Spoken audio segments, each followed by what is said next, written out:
حضرت عثمان رضی الله تعالی عنہ د هغه دوه صفاتو چې په هغې کې ډېر زیات مشهور وو. یو هغه ډېر زیات سخي وو، سخاوت و پکې، بل ډېر زیاته حیا وه پکې. سخاوت یې خو دونه زیات و چې په خپله مالدار و، ډېر زیات ډېر غټ تاجر و حضرت عثمان رضی الله تعالی. یو ورځ تاسو په مخکې ما واقع کړې وه، د شام نه تجارتي قافله راتله که نه د حضرت عمر رضی الله تعالی عنه په دور کې زرو خان و، دلته به مسلمانانو باندې قحط راغلی و او د خوراک ورسره څه نه و.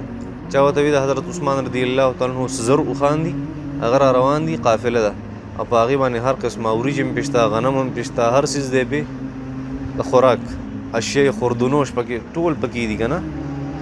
ته داسې کار وکړه چې حضرت عثمان صاحب ته ووایه چې یاره دا څیز په موږ باندې راخرڅ کړي، موږ به له پیسې ورکړو، په ګټه به یې ترې والو. او ویې ټیک ته عثمان خبره مني، ډېر سخي سړی دی. حضرت عمر رضی الله تعالی عنہ لاړ په حضرت عثمان صاحب پسې، ورته یاره ستا تجارتي قافله را روانه ده، نبي علیه السلام امت ته ډېر زیات تکلیف دی او قحط دی، او ته دا زر اوښان د خپلې قافلې په ما باندې راخرڅ کړه، زه به د بیت المال نه د خزانې نه بدله په دې باندې لږه ګټه درکړم، خیر دی. یو درهم ګټه به دله پې درکړم. څومره؟ یو درهم. بس هغه ورته یاره دا ګټه دې لږه ده، په دې خو زه نه خرڅوم، په دې ګټه باندې زه نه خرڅوم. هغه ورته وایي بیا بس وایي نه خرڅوم، ګټه کمه ده. وایي ښځه وایي 2 روپۍ ګټه وه، 2 درهمه په یو څیز باندې ګټه درو.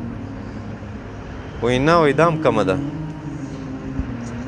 بیا یې ورته وایي داسې کار دی چې د یو څیز ډبل ګټه به درله درکړو.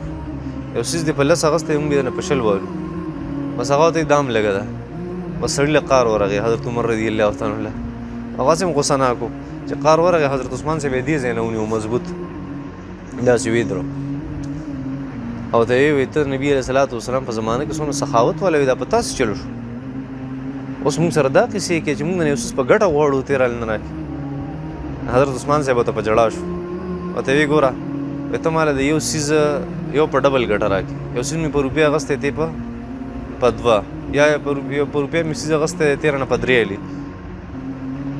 خیال دی دونه ډېره ګټه مال لا کې، خو ستا دا ګټه کمه ده د هغې ذات نه چې هغه ما ته ویلي چې تا یو څیز هغه زما د رضا دپاره ورکړې، زه دله یو په 10 درکوم، یا یو په 80 درکوم، یا یو په 700 درکوم، ګینې بې حسابه درکوم، نو په تا یې در خرڅ کړم که په هغه ذات یې ور خرڅ کړم. بیا ورته حضرت عثمان صاحب وایي چې لاړ شه، دا زر اوښان دي، دا ټول د مدینې منورې په خلکو باندې زما له طرفه صدقه که، دا ټول صدقه که، ټول دونه څیز پکې پرېږده.